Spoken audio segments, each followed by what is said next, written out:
नमस्कार मित्रों, प्रस्तुत है आज की कहानी बहुभाषी विद्वान। यह बात उन दिनों की है जब राजा कृष्णदेव राय के दरबार में रहते तेनालीराम को काफ़ी अरसा गुजर चुका था और उनकी विद्वता की कहानियाँ दूर दूर तक फैल चुकी थीं। एक दिन की बात है कि राजा कृष्णदेव राय के दरबार में एक अत्यंत विद्वान ब्राह्मण आया। उसने महाराज को अपना परिचय देने के बाद कहा, राजन, मैंने सुना है कि आपके पास एक से एक विद्वान दरबारी हैं। आपने ठीक सुना है ब्रह्मदेव।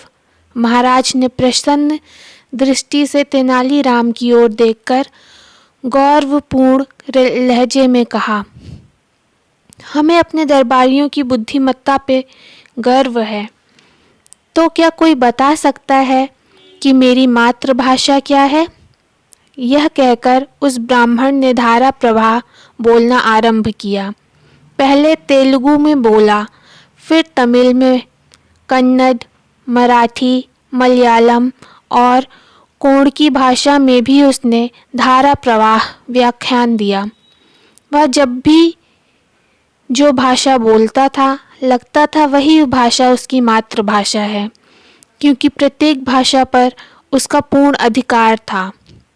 अपने उद्गार व्यक्त करने के बाद वह बोला, राजन, क्या आप या आपका कोई दरबारी बता सकता है कि मेरी मातृभाषा क्या है? सभी दरबारी चुप, कोई समझ न पाया।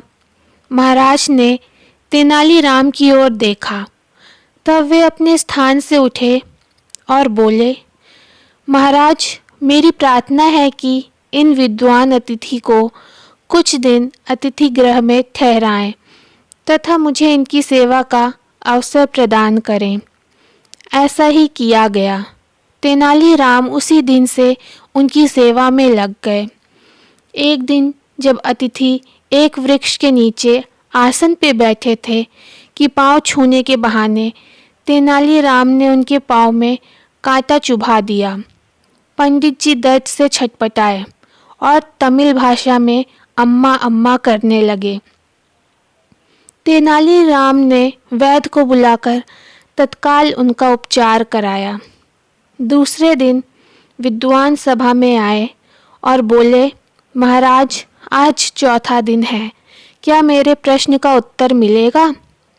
महाराज कृष्णदेव राय ने तेनालीराम की ओर देखा तो वे उठकर बोले, महाराज, इनकी मातृभाषा तमिल है।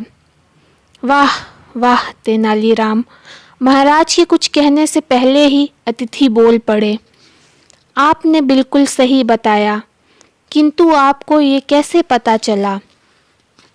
हे सम्मानित अतिथि, आपके पाँव में जब मैंने कल कांटा चुभाया था, तब आप तमिल भाषा में अम्मा अम्मा पुकार रहे थे।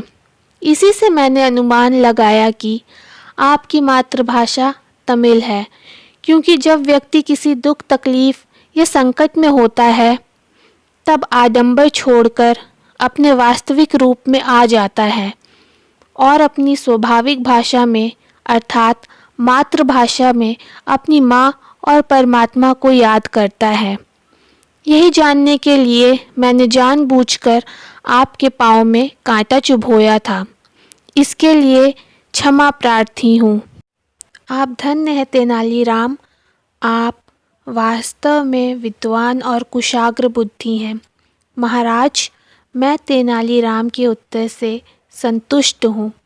अतिथि के श्रीमुख से यह सुनते ही महाराज कृष्णदेव राय ने तेनालीराम को अपने गले का कीमती हार उतारकर भेंट स्वरूप दिया। दरबारियों ने भी उनकी बुद्धि की भूरी भूरी प्रशंसा की। इस प्रकार तेनालीराम ने सभी दरबारियों की लाज रख ली। धन्यवाद। आपको ये कहानी कैसी लगी कमेंट बॉक्स में ज़रूर बताएं।